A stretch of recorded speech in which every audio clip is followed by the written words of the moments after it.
The dense forest of Black Hollow had always been a source of local folklore, but no one spoke of it seriously.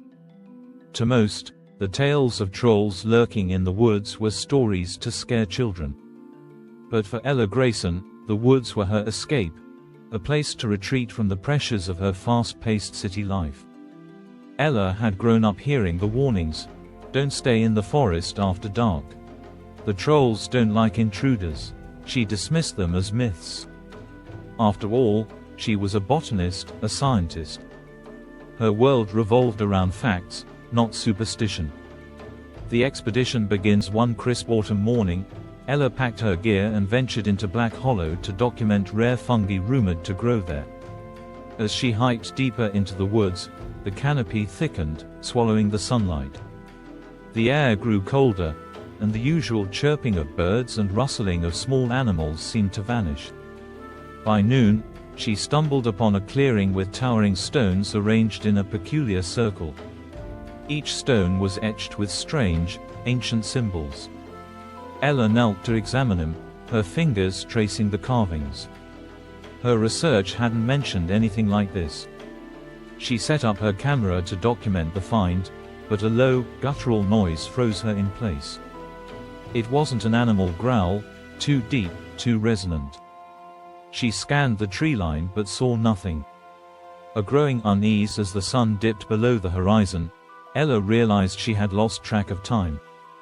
The clearing, which had seemed intriguing in daylight, now felt oppressive. Shadows stretched unnaturally, and the air grew heavy with a sense of foreboding. Packing her gear quickly, she headed back toward her campsite. The trail she'd taken earlier seemed different, unfamiliar. Trees appeared gnarled and twisted, their branches clawing at the sky. Then she saw it, a hulking figure moving between the trees. It was massive, easily 8 feet tall, with mottled gray skin that blended into the bark. It moved with unsettling silence for something so large. Ella froze, her heart pounding. She ducked behind a tree, hoping it hadn't seen her. Peeking out, she caught a glimpse of its face, sunken eyes glowing faintly green and a mouth full of jagged teeth. The figure sniffed the air and let out a low, guttural growl. Ella's breath caught in her throat. She turned and ran, her boots crunching on the forest floor. The growling turned into a deep, rumbling roar, and the ground seemed to quake beneath her feet. As she sprinted, she heard heavy footsteps behind her, the sound of branches snapping and trees groaning under the weight of something colossal. She tripped over a root and hit the ground hard, her flashlight skittering away. Scrambling to her feet, she grabbed it and pointed the beam toward the sound. For a moment, she saw it clearly, a troll, its grotesque face twisted in anger. But it wasn't alone. 2 more emerged from the shadows, their eyes gleaming with malevolence. The ancient pact Ella's flight led her back to the stone circle. Desperate, she pressed herself against one of the stones, hoping for some form of protection. The trolls stopped at the edge of the clearing, their snarls reverberating through the air. To her shock, they didn't enter the circle. They paced back and forth, growling and swiping at the air as if some invisible barrier held them back. The symbols on the stones began to glow faintly, casting eerie light across the clearing. The air grew thick with energy, and a deep voice echoed through her mind, "The pact has been broken. You must leave this place," Ella gasped. "Who's there?" The voice didn't answer, but the light from the stones intensified. The trolls roared in frustration, retreating into the shadows. The keeper, a figure, materialized in the circle, a spectral being with a humanoid shape but no discernible features. It radiated an aura of ancient power.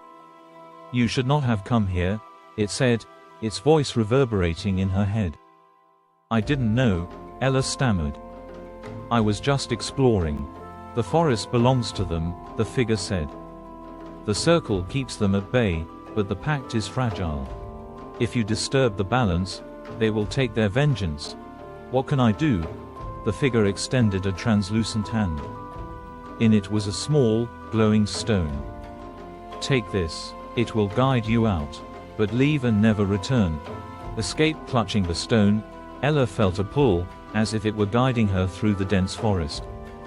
The trolls followed, their growls and heavy footsteps never far behind, but they never crossed into the light cast by the stone. After what felt like hours, she stumbled out of the woods, her lungs burning and her legs trembling. She turned to look back and saw the trolls lingering at the edge of the trees, their eyes glowing in the darkness. As she stepped onto the road, the glowing stone crumbled in her hand, leaving only dust. A warning unheeded. Back in the safety of her apartment, Ella tried to rationalize what had happened, but the memories were too vivid. She vowed never to return to Black Hollow. Weeks later, reports surfaced of hikers going missing in the woods. Ella knew she should warn someone but feared no one would believe her. At night, she sometimes dreamed of the circle, the glowing stones, and the guttural growls. And she knew, Black Hollow wasn't done with her yet.